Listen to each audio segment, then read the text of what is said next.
Hello, Booktubians. I have pumpkin spice latte and this candle here that smells like leaves. And I have leaves. I'm going to be talking about Wheel of Time, the show, Season 2, Episodes 1, 2, and 3. It's spoiler discussion because there's really not much I have to say in the non-spoiler, and I'm just going to get right to it. The plot for the show is nothing like the books that it's trying to adapt. But I think that's fine. That's fine because they're expediting and replacing and merging a lot of the plots that exist. As you've seen, they've already removed, I forgot his name, but the sniffer, Huron. They removed Huron and basically merged him with Elias because they both do the same things, and Perrin eventually replaces the job as a sniffer as well once Huron goes off with Rand. But as you can see, these decisions are being made because they just need to expedite the plot and get it going because there's a lot of stuff that's all over the place. Like, Rand shouldn't have just streaked off on his own after the end of Season 1, but he did here. But because the plot's completely different from the books, it still feels fresh as a show. As a show, you don't really know what to expect exactly, especially as we see with Uno's death. And so I think I'm fine. I'm fine that it's like that because I don't need it to be a one-to-one correlation. I just need to have I need it to have the feel of Wheel of Time with the characters that I know and love. And while the characters have certain changes here and there, they still have the quirks that I associate them with, the strong qualities, like Nynaeve's stubbornness and her anger and her frustration with her block. Egwene's sort of like uppity and like ambitious and try-hard mentality and constant like jealousy, essentially, with Nynaeve being the more powerful channeler. And then I think Elaine's introduction was honestly perfect. She pretty much nailed that princess, spoiled, very unaware of the troubles of others, but then also steadfast, diplomatic, and very loyal, because I think the scene with her and Shiriam when she's with Egwene, where she gets the punishment, is because she won't give up someone that was serving her. So she's a good daughter heir, but also a good friend, as we've seen. And she's pretty much right away next to Egwene. Her introduction is perfect, and I think the actress and the writing for her does a really good job of portraying Elaine. And these are the reasons why I don't care if the plot is not exactly the same, because if I wanted the exact same plot, I could just read the books. I want to see these characters on the screen and doing things, and as long as I get the epic moments, like the conclusion at Falma, or the fight in the sky, the stone of the sword in the stone, essentially, the Stone of Tyr. Eventually, if they ever get to that this season, maybe it'll be next season. I'm very excited, and more than that, the writing is fine, and the acting is phenomenal. Like I'm always invested in these characters because these are the characters that I love, and they're pretty good representations of them. But in terms of the plot being nothing like the books, I think it's fine. But it's whatever. I mean, I'm happy with that. This is such a massive increase in quality from Season 1.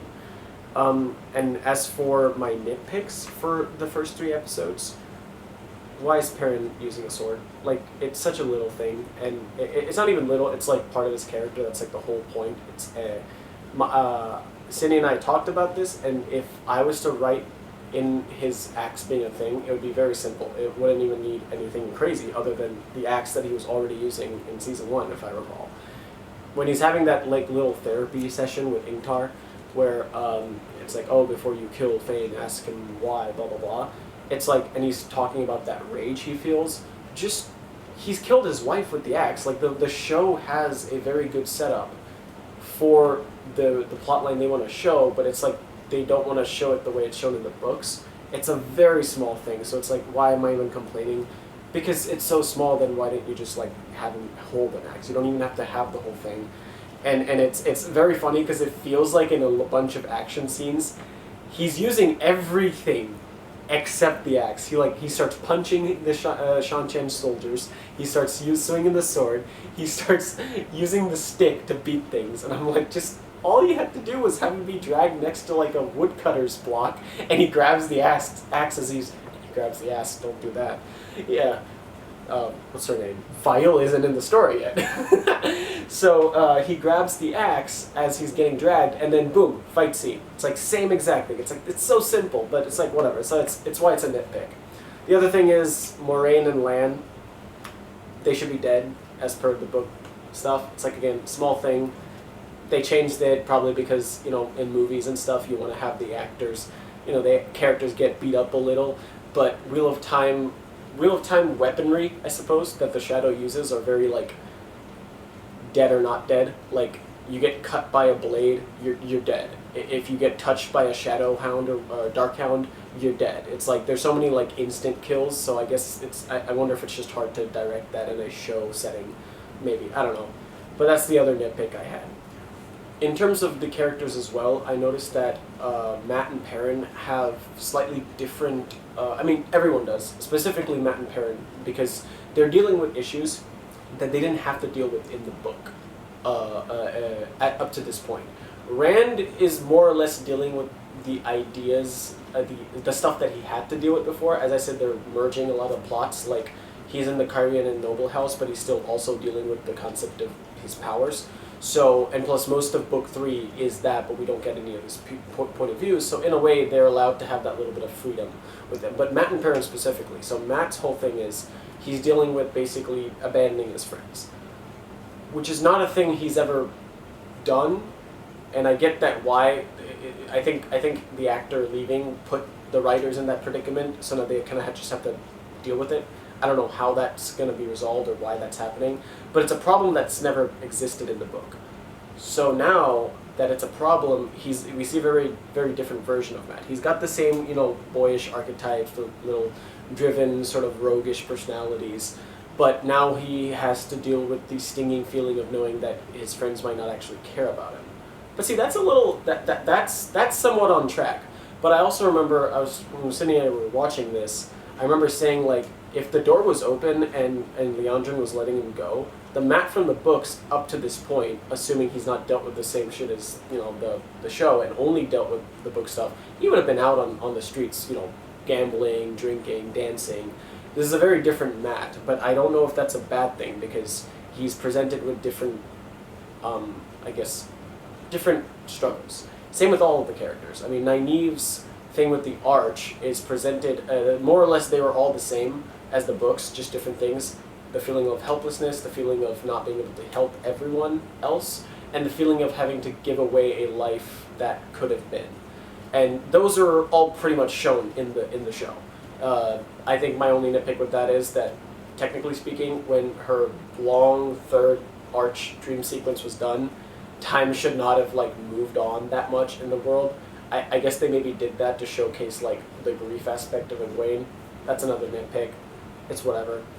But they're dealing with different things. I think this version of Nynaeve, if she was actually presented in the second arch where she says no to the ring and then she realizes that it's a test or whatever, I think that version of Nynaeve would have done it. I think the book Nynaeve didn't because of the stuff that she'd already seen. She had a very driven purpose to be here. In this one, I think she's figuring it out. So overall, I think on a plot level, it's fine that it's nothing like the books. It has elements of the books, but they've reformatted a lot of those elements even, and merged a lot of the characters, which is fine. I think this still feels like Wheel of Time. The characters are also great. Their actors that are representing them are awesome. They're very, very. I mean, when she breaks down after the arch, it's pretty impactful, right? I mean, when she says goodbye to Tam and she's like, "I'll be back," and then it's like, ooh, that stung, It's like, and I think these actors are doing a great job, and the writing is making these characters seem very fit for the screen for the books they're trying to adapt. And I've already explained the nitpicks, so I think as a show, I'm gonna have to give it so far a 4 out of 5. It's a good show. It's nothing great so far. It's not blowing my socks off, but it's just a good show. As an adaptation, I also have to give it 4 out of 5 because I'm more lenient for an adaptation, but a lot of the times they're missing things. Like if I have that many nitpicks, then I think that still is a point taken off as an adaptation. For context, season 1, I would give a 2 out of 5 as a show, primarily because of the last 2 to 3 episodes. I know there was things going on as to why, but it still didn't help. And as an adaptation, I would give it a 3 out of 5 because they still did get the characters right when they could with the resources given, even though the plot was also off rails for a little bit. So yeah. Oh, and my verdict, most important thing, for probably why you're here. Verdict on the pumpkin spice latte. It's coffee. Pretty good. Later.